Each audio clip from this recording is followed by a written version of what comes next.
Almatti dam పెంపుకు తెలంగాణ రాష్ట్ర ప్రభుత్వం వ్యతిరేకమన్నారు ఉత్తమ్. నేడు స్వయంగా ఢిల్లీ వెళ్లి ఆల్మట్టి డ్యాం పెంపుకు వ్యతిరేకమని వాదనలు వినిపిస్తామని చెప్పారు. కృష్ణా గోదావరి నదీ జలాల్లో తెలంగాణకు రావాల్సిన వాటా గురించి ఏ రాష్ట్రంతోనైనా పోరాడతామన్నారు ఉత్తమ్ కుమార్ రెడ్డి. సూర్యాపేట జిల్లా జవహర్ జాన్ పహాడ్ ఎత్తిపోతల పథకం పనులను మంత్రి ఉత్తమ్ కుమార్ రెడ్డి పరిశీలించారు.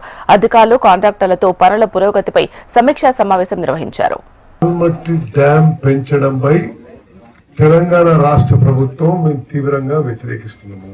ఇది సుప్రీంకోర్టులో ఆల్రెడీ గతం నుంచి కేసు నడుస్తుంది. సుప్రీంకోర్టులో ఆల్మట్టి డ్యాం హైట్ పెంచడంపై గతంలో జరుగుతున్న సుప్రీంకోర్టు విషయంలో నేనే స్వయాన రేపు రాత్రి ఢిల్లీ పోయి మళ్ళీ మన గేటు పెంచొద్దు, హైట్ పెంచొద్దు అని మేము తెలంగాణ ప్రభుత్వం తరఫున తీవ్రంగా వ్యతిరేకించబోతున్నాము.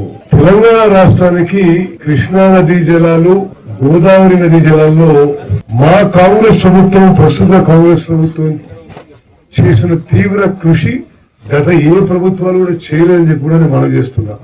మేము తెలంగాణ కోసమే పుట్టి తెలంగాణ కోసం ఉన్న అంటున్న పార్టీలు కూడా వాళ్ళ హయాంలోనే కృష్ణా నదీ జలాల్లో తెలంగాణ అన్యాయం జరిగింది. మా హయాంలో న్యాయం జరుగుతుంది ఇప్పుడు.